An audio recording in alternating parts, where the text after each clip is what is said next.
3학년 안녕. 미술 선생님이에요.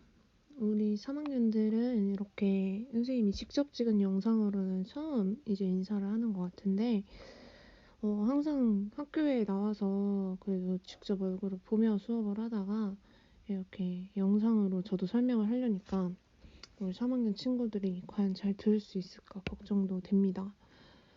니네가 2학기 들어서 상당히 지친 모습을 많이 봐서 선생님도 참 마음이 아팠는데 또 이제 수시 원서들 많이들 접수 끝내고 이제 수능 남았으니까 남은 본인의 입시 일정도 부디 힘내서 잘 끝나길 바라면서 우리 2학기 1차 1회고사 미술 감상과 비평 과목을 어떤 식으로 공부를 해야 되는지 선생님이 이번 영상으로 설명하겠습니다. 문제도 다 알려드릴 테니까 제발 잘 들으면 100점 맞을 수 있어요. 그러니까 조금만 노력해 주실래요? 제가 수업 시간에 노력을 해달라고 얘기를 했지만 이번에 아마 조금만 공부하셔도 미술 전교 1등 찍으리라고 저는 확신을 드릴 수 있습니다. 그러니까 제가 지금부터 문제랑 이 문제에 따라서 답안 작성 같은 거 어떻게 작성을 해야 되는지 알려드릴 테니까 잘 듣고 여러분들은 우리 미술 시험이 아마 다다음 주군요. 화요일일 거거든요. 그 전까지 잘 이 내용을 공부하시면 되겠습니다. 그리고 또 반대마다 요일마다 또 일정이 다르니까 다시 한번 선생님이 교실에 게시해준 일정표 꼭 한번 확인하시고 본인의 계획을 짜시면 되겠습니다. 미안해요. 선생님이 지금 찬바람 때문에 계속 훌쩍훌쩍 할 수 있어요. 근데 그냥 그러려니 저 여자가 추위를 좀 타는구나 이렇게 생각하고 지금부터 수업 넘어가도록 하겠습니다. 우선은 첫 번째 장에서 여러분들이 제일 먼저 보실 수 있는 게 서양미술 사조 내용인데요.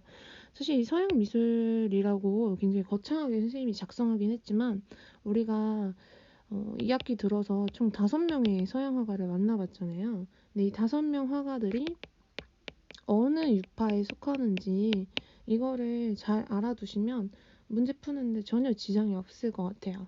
이거는 이제 선생님이 차근차근 설명하면서 각 해당하는 화가들을 같이 말씀드릴 테니까 여러분들 설명 들으시고 꼭 화가랑 같이 알아두셔야 돼요. 자, 우선 첫 번째는 르네상스인데 이 르네상스는 워낙 여러분들이 잘 알고 있는 유파 중에 하나잖아요. 뭐 사실은 지금도 되게 다양한 분야에서 많이 쓰이는 단어이기도 하고 그래서 이 르네상스는 그리스 로마 문화의 부활 이걸 추구하는데 이 그리스 로마 문화는 거의 뭐 문화 예술의 극치를 달렸던 시기이기도 하고 또 우선 서양 문화의 거의 뭐 뿌리잖아요. 이게 핵심이자 근본 역할을 하는데 이 그리스 로마 문화를 16세기 들어서 부활을 시켜서 우리가 잃어버리고 있었던 인간성, 즉 인간이 중심이다. 이 인본주의를 주장하는 게 르네상스입니다. 그래서 인간이 중요하다는 얘기잖아요. 그러면 인간이 중요하다면 인간한테 제일 중요하게 보여지는 제일 첫 번째로 시각적으로 내가 들어오는 게 아무래도 우리의 신체잖아요. 그래서 인간의 신체에 대한 연구가 이 당시에 굉장히 많이 이루어집니다. 그래서 이 인체에 대한 연구를 기반으로 해서 대상의 사실적인 표현이 특징이에요.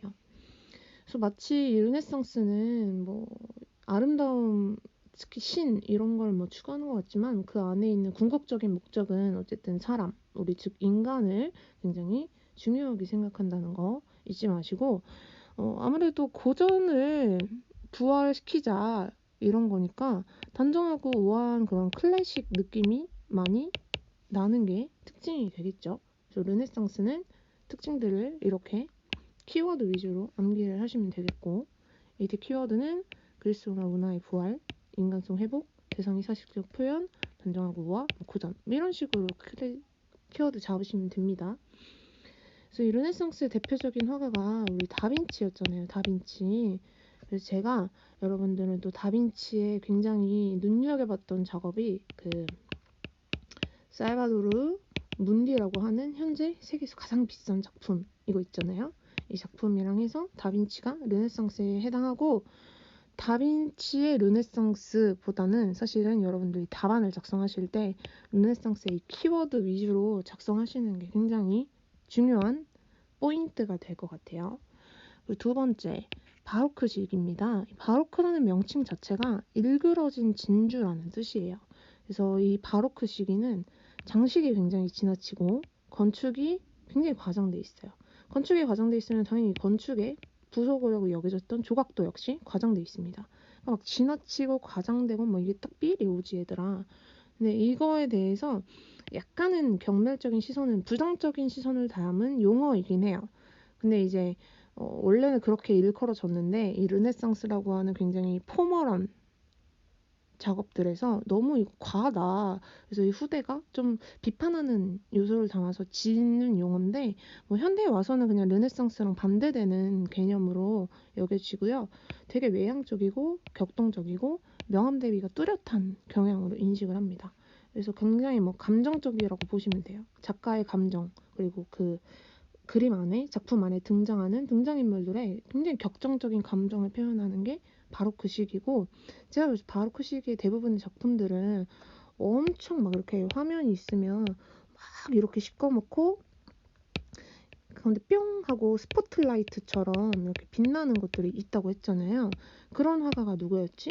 우리 아르테미시아 젠틸레스키 그림이 있었잖아요.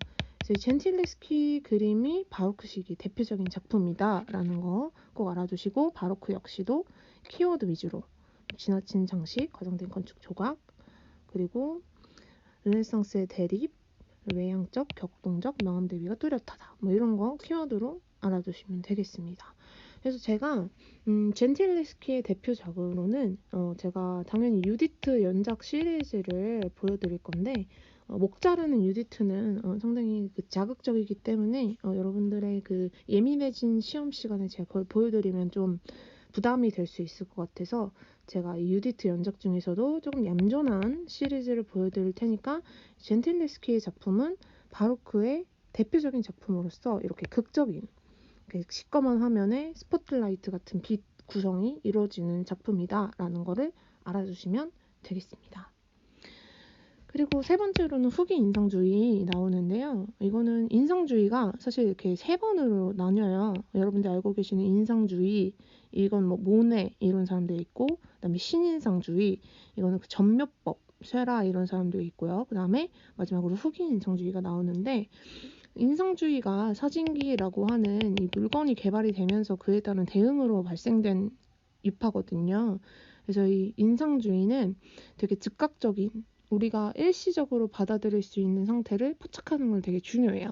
그래서 빛에 대한 집착, 이게 무슨 말이냐면, 이 빛이라는 거는 사실 우리가 하늘을 올려다봤을 때 똑같은 하늘을 본 적은 거의 없잖아요. 그것처럼 빛도 매번 달라지고 매번 변화하기 때문에 이런 변화하는 빛에 대한 순간적인 포착, 이런 거를 하는 게 되게 중요했고, 과학적으로 분석하는 건 이미 사진기가 충분히 재현할 수 있어서 이걸 벗어나서 작가의 개성과 내면 표현을 강조했습니다. 이거의 대표적인 화가가 우리 만나왔던 고흐 있었어요. 고흐. 그리고 입체주의, 즉 입체파인데요. 입체파에서는 전통적인 원근법과 명암법, 현실 문사를 지향하고 다양한 시점으로 바라보며 자연의 여러 가지 형태를 기본적인 기하학적 형상으로 환원하고자 하는 미술의 한 움직임이다. 이렇게 있는데, 이 입체파의 대표적인 화가로 우리 피카소 만났잖아요. 근데 피카소에 대한 얘기는 사실 피카소만 일주일을 설명해도 부족해요. 5일 내내 설명해도. 그래서 이 피카소의 작업 세계를 제가 막 이렇게 너무 깊이 있게 설명하는 것보다는 역시 여러분들 입체파에서 이런 거 키워드, 다양한 시점, 다양한 형태, 이런 거 있죠. 환원까지 이렇게 해서 키워드 위주로 꼭 봐두시는 거 잊지 않으셨으면 좋겠어요. 피카소의 대표적인 작품으로는 제가 우는 여인을 넣도록 하겠습니다. 피카소의 대표적인 작품 우는 여인. 피카소가 입체파의 대표적인 화가고, 사실 입체파의 시작을 알린 화가죠. 이 우는 여인이라는 작품을 봤을 때 여러분들이 이 키워드를 충분히 작성하실 수 있어야 된다는 거. 제가 이렇게 중요하다. 여러분들 하실 수 있어야 된다. 이런 식으로 얘기하는 건 당연히 중요하다는 거 알고 계시죠?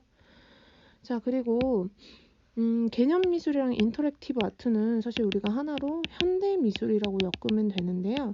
현대 미술에서 우리 데미안 호스트 만났잖아요. 기억나시죠? 데미안 호스트. 그래서 이 데미안 호스트에 관한 내용은 한번 읽어보시면 되겠습니다. 사실 데미안 호스트 대부분의 작업은 개념 미술에 가까워요. 그리고 제가 이 개념 미술 설명하면서 얘기했던 레디메이드 개념 기억나시죠? 이거는 그냥 한번 여러분들이 읽어보셔도 얼마든지 해결하실 수 있을 것 같습니다. 그 다음에 서양 미술 용어는 건너가겠습니다. 우리 수행평가에서 충분히 했기 때문에 서양 미술 용어는 과감하게 건너뛰고, 세 번째 서양 미술 관점인데 사실 여러분들이 이게 되게 낯설 거예요. 근데 우리가 미술 감상과 비평 과목이기 때문에 하나의 작품을 관람할 때 어떤 관점을 가지고 비평 활동을 할 수 있나를 안 배울 순 없잖아. 그래서 우리가 이거를 이제부터 간단하게 선생님이 여러분들 시험 볼 수 있는 위주로 설명을 할 건데, 우선은 모방론점 관점, 이건 가장 기본적인 겁니다. 서양 미술은 모방을 해야 된다. 이 모방만이 예술의 역할이다. 그러니까 이건 딱 봐도 얘들아 굉장히 좀 꼰대 같은 느낌이 들잖아. 보수주의적이고. 그래서 이 모방론적 관점은 근데 이 모방이 좀 이렇게 별거 아니다 이렇게 무시하는 게 아니고, 이게 겉모습을 재현시키는 게 아니고 신의 창조적인 행위. 그러니까 이게 굉장히 신성한 행위다 이거지. 자연의 이상적인 미를 재현하는 것을 작품 평가 기준으로 삼는 관점이다. 그래서 우리가 르네상스 이전에 이제 아름다운 작품들을 보면 인간의 신체도 그렇고 어떤 자연의 모습도 그렇고 무조건 아름다운, 특히 황금비 이런 거 많이 언급이 되잖아요. 제일 아름다운 모습으로 모방하는 게 이 사람들한테 중요한 거야. 그래서 이 모방론적 관점 이런 게 있는데 이거는 뭐 따로 암기 안 하셔도 되겠습니다. 그래서 미메시스가 바로 모방이란 뜻인데요. 유명한 철학자, 이 서양 철학에서 이 두 사람이 결국 시작을 알린 사람들이잖아요. 이 플라톤과 아리스토텔레스가 이 미메시스, 즉 모방이라는 개념을 어떤 식으로 평가했는지 여러분들 한번 읽어보시면 되겠습니다. 플라톤은 이데아라는 걸 추구했거든요. 간단하게 얘기하면. 근데 이데아의 모방이기 때문에 결국 우리가 추구해야 되는 이데아라는 세계보다는 낮은 차원이라고 얘기했어요. 지금 부정적인 평가였고, 아리스토텔레스는 모방이라는 게 뭐 그냥 단순히 겉모습만 따라하는 게 아니고 우리가 살고 있고 느끼는 감정과 마음의 모든 내부 상태를 표현하기 때문에 상당히 긍정적으로 평가를 또 합니다. 그래서 모방하는 것과 모방되는 것을 자연적인 것, 인간이라면 당연히 추구해야 되는 것이라고 얘기해요. 그래서 우리 왜 고대에 스페인 동굴벽화 이런 거 보면 누가 시키지도 않았고 뭐 우리처럼 수행평가도 아닌데도 인간이 자연스럽게 동굴벽에다가 막 소 그림 그려놓고 막 이런 거 있잖아요. 그런 거 왜 그리겠어. 그런 거는 인간이 자연스러운 거다. 왜냐면 마음의 내부 상태를 표현하기 때문에. 그래서 아리스토텔레스는 굉장히 긍정적으로 바라봅니다. 이 플라톤과 아리스토텔레스 같은 경우는요, 여러분들이 이제 대학에 입학하시면 교양 과목에서 무조건 얘기가 나올 수밖에 없어요. 사실 우리가 서양과 관련된 모든 학문을 배울 때 이 두 사람의 내용부터 시작을 하기 때문에 미술에서는 모방과 관련하여 플라톤과 아리스토텔레스가 이렇게 상반된 내용으로 평가를 했구나라고 봐주시면 되겠습니다. 혹시 이 두 사람의 모습과 그리고 우리가 봤던 다빈치, 그리고 다빈치의 영원한 라이벌이자 재밌는, 이 두 사람도 상당히 재밌는 관계였는데, 아무튼 이 두 사람의 얼굴을 보고 싶으면 라파엘로의 아테네 학당이라는 작품이 있거든요. 근데 이 아테네 학당이 가운데 이렇게 플라톤과 아리스토텔레스 이렇게 그려놨죠. 이렇게 넓은데. 그래서 이 두 사람 보면은 이 두 분의 얼굴로 그려넣어가지고 이 두 분의 얼굴과 플라톤과 아리스토텔레스가 수없이 많은 철학자, 수학자, 천문학자, 과학자들 중에 굉장히 메인 위치에 존재하고 있구나. 뭐 이런 것까지도 아실 수 있을 것 같아요. 이거는 웃어 넘기면 됩니다. 자, 그 다음에 이제 중요한 내용이 나오는데, 얘들아 이제 표현주의적 관점 봐봐. 작가의 주관적 세계와 무의식을 표현하는 미술의 기능에 주목한다. 즉 작가의 주관적인 세계 무의식이라는 거는 굉장히 개인의 감정이잖아요. 개성 이런 거란 말이야. 그거를 표현하는 거야. 좀 암기할 때 이런 거 잘 봐주시면 돼요. 주관적인 세계와 무의식을 표현하기 때문에 표현주의적 관점. 그래서 이거는 미술 작품의 하나하나 가지고 있는 개성, 독창성, 작가의 자율성 이런 걸 중심으로 작품의 가치를 평가하는 거야. 그러니까 자연을 그대로 따라하고 재현하는 거 모방하는 거는 의미가 없어. 작가가 자연을 보고 혹은 대상을 보고 혹은 뭐 상황을 보고 그걸 내면화시키고 자기 나름대로 해석하고 자기 나름대로 판단해서 이 자기의 개성과 독창성과 자율성을 담아가지고 그림을 그렸다. 우리는 그걸로 그림을 평가해야만 한다. 이게 바로 표현주의적 관점이에요. 그리고 어머나 형식주의적 관점이 있는데 이거 잘못 들어갔나 보다. 미안해. 형식주의적 관점이 이제 세 번째예요. 근데 이 형식주의적 관점은 뭐냐면 형식주의적 관점은 미술의 순수한 형식과 내재적인 가치를 강조합니다. 봐봐, 이게 키워드 잡기가 얘들을 되게 편하다. 미술의 순수한 형식과 내재적인 가치를 강조하기 때문에 형식주의적 관점. 순수한 형식과 내재적인 가치를 강조하기 때문에 형식주의적 관점. 그래서 형식주의적 관점은 미술 작품을 비평할 때 형식적 조화와 그리고 질서에 집중해서 비평합니다. 조화와 질서, 형식 이런 거 키워드 잡기 엄청 편하지. 이제 이 형식과 조화와 질서에 따라서 비평하는 관점을 형식주의적 관점이라고 해요. 마지막 도구주의적 관점입니다. 미술 작품의 의미와 가치를 판단하기 위해서 단순히 그 작품만 바라보는 게 아니고 작품의 내적인 게 아니고 역사적, 시대적 배경을 고려하는 관점, 즉 작품의 외적인 부분을 고려하는 거지. 근데 이 작품의 외적인 부분이 뭐 작가 이런 개인이 아니고 그 시대 상황을 충분히 고려한다. 이게 도구주의적 관점이에요. 도덕적, 종교적, 정치적 목표를 달성하는데 미술 작품이 어떤 역할을 하는가를 중심으로 평가합니다. 뭐 이거의 가장 대표적인 게 뭐 예를 들어서 불교 교리나 혹은 우리 조선시대의 삼강오륜 이런 거를 이제 배포를 해야 되잖아요. 일반 시민들한테 알려줘야 되잖아. 근데 글을 잘 모르고 글 내용보다는 당연히 그림이 이해하기 편하니까 그런 도구주의적으로 그림을 만들었다. 이게 바로 도구적 관점이에요. 그래서 얼마나 도덕적이고 얼마나 종교적이고 얼마나 정치적인지 이런 거를 미술 작품이 달성할 때 어떤 역할을 했는지가 중요한 게 바로 도구주의적 관점입니다.